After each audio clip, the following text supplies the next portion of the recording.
Chico was in school when we came out, and so then there was some problems where Bobby and Chico went to jail. Just before Bobby and Chico went to jail, Chico did an album with Motown. And he was a solo artist, and the group DeBarge was breaking up at the time, and they picked up Chico, and DeBarge, when they picked up me, I did a solo album also at the time, and then this stuff happened with him going to jail. So after he got out of jail, he worked a lot in jail, doing a lot of music and bettering himself, and when he got out, he was ready to go. Right, because I definitely remember Chico out in like the mid-'90s, because he had a track with Joe. With the blonde hair. Mm-hmm. Oh, you talking about it? Okay. Yeah. After he got out of jail. Yeah, when he had the bald head and everything, and that's what I remember of Chico. And I also remember that back in the day, they was on Punky Brewster doing like a little right. special episode. You laugh at that video today, believe me. Wow. Hey, I would too if you see the hairstyles and the clothes. Right, that was like in the 80s. Like 85, 86. Now, speaking of the mid-80s, tell me about the infamous song Rhythm of the Night off the Last Dragon soundtrack.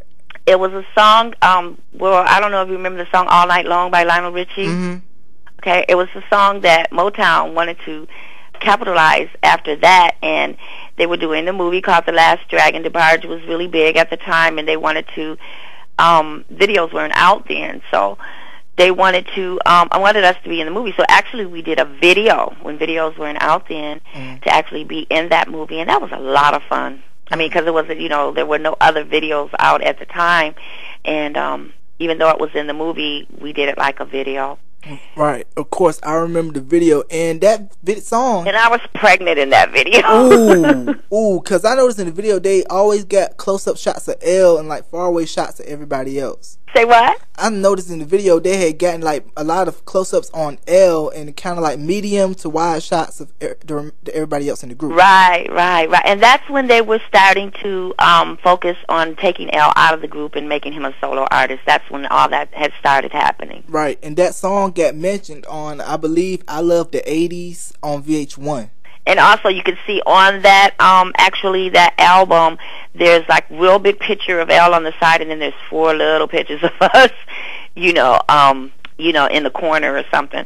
But yeah, they were starting to capitalize on taking Elle from the group. Okay. And if you guys, I told you I have a book coming out called The Kept Ones.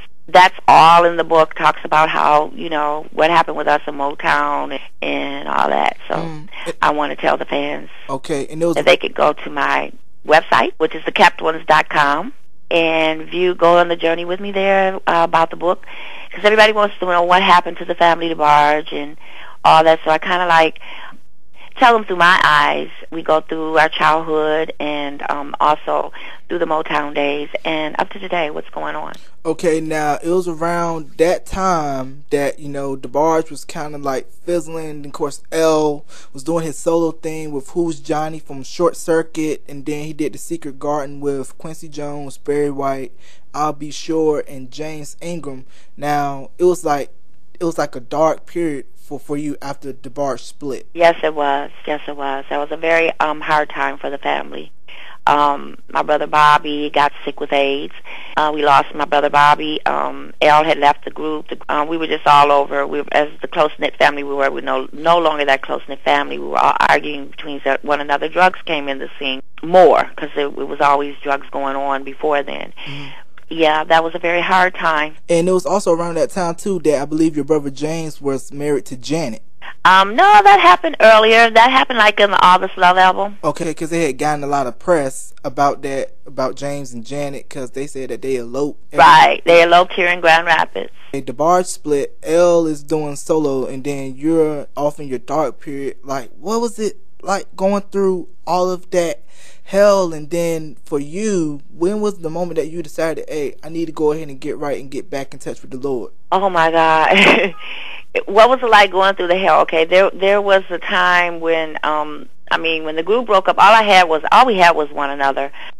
We had a very abusive childhood. We grew up in an interracial family, and at the time that wasn't really known then, and we always felt like we weren't a part and wanting to be a part of everybody, of people, of just wanting to feel like we were a part.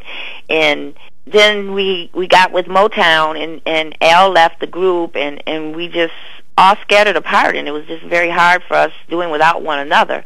Going all our separate ways. When my brother Bobby died, that even took us even further apart. I was struggling then, trying to get my life back together. God never leaves you or forsake you, but I was going back and forth in and out of church at the time. And it took me, I would tell you, up almost until, 4 or 5 years ago to really get my life back together. And I'm still getting my life back together today. That just goes to show you, people, we are still a work in progress, and happy to hear that you've gotten your life straight, kicked drugs to the curb and everything. And it seems like all the people I've interviewed in the past 4.5 years, you get to hear the good and the bad about the business. Oh, yeah. Basically about what the business can do if you don't have family close in a circle and a right mind with God, and it'll eat you whole. Yes, it will. Yes, it will. But, I can't blame everything on the music industry because we had a very hard childhood, and so just having that and coming in and not knowing what was going on and all that just had a part of it. But I don't want to just say, the music industry is what caused us to go to drugs. I don't want to be one to say that, because that's not what happened. And it just happens to do with, I feel that our book was written before we were born, and the devil peeks in and he sees our destiny also, and it's his job for us not to make it, So he was on his job, and when we got out of the will of God, we weren't open to listen to what God was saying to us, so we were on the devil's territory, and we did the devil things. Right. And what was your opinion on the piece Vibe magazine ran, I believe, a couple of months back about the DeBarge